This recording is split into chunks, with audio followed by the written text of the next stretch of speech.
Desalination here in the coastal bend. A desalination plant would take salt water from the Gulf or the Bay and convert it into drinking water. Now, right now, the Port of Corpus Christi and the City of Corpus Christi are separately requesting permitting to build a desal plant here at home. Now, the City of Corpus Christi has requested two permits, one to build a plant within the inner harbor of the Corpus Christi Ship Channel and the other one at the La Quinta Channel in San Patricio County. The Port of Corpus Christi is seeking also their own permits to build a desal plant either near that city's proposed location in the La Quinta corridor and the other one on Harbor Island.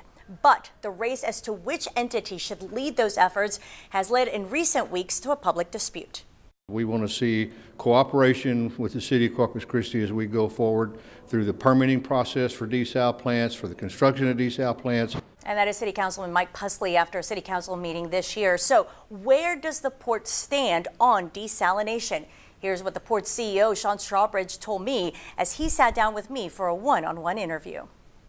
What is the port's objective right now with desalination? Katia, very simply, our objective with seawater desalination is to procure the permit. We're still 100% reliant upon surface water. Well, here we are in 2021. We've just experienced a very significant winter storm, much worse than the one in 2011, and we are at 35% water levels today. We could see a repeat of what we saw in 2012 and 2013. And it's unfortunate that here we are a decade later and we still don't have a codified solution for our water issue. We are still relying upon Mother Nature and the heavens to open up and supply us with water. That's not a sustainable strategy. The Texas Commission on Environmental Quality grants the permit. If they grant it, Strawbridge says the port hopes to work with the City of Corpus Christi to distribute the water. Certainly, we want to sit down with the largest provider, distributor of water in the region is, of course, the City of Corpus Christi. They have all the distribution network, they have the water treatment facilities, they have the billing apparatus, and certainly have the relationship with the ratepayers, both industrial and residential ratepayers. So they're really sitting in pole position to be the largest beneficiaries of any water initiative that is developed here in the region. So then your goal is not to sell water? Our goal is to ensure that there is an uninterruptible, sustainable supply of water. You look at the Mary Roads pipeline. It was the Port Authority that actually built that pipeline. It was not the city.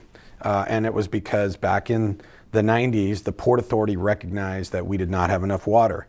And the city was not in a position to act upon that. So the port took the initiative to do that and then handed that to the city. And now the city operates that pipeline and maintains that. And it's the great citizens of the coastal bend that benefit from that. But people need to remember that it was the Port Authority that did that. I see a lot of parallels to what was happening back in the 90s and today. And, we are not a big agency, which allows us to perhaps move a little more nimbly. The dollars that we earn and the revenues that we generate are not taxpayer dollars. They're dollars from providing services to our customers or leasing property to our customers. And so we don't have the same type of constraints that the city may have on utilizing taxpayer dollars and assessing taxes.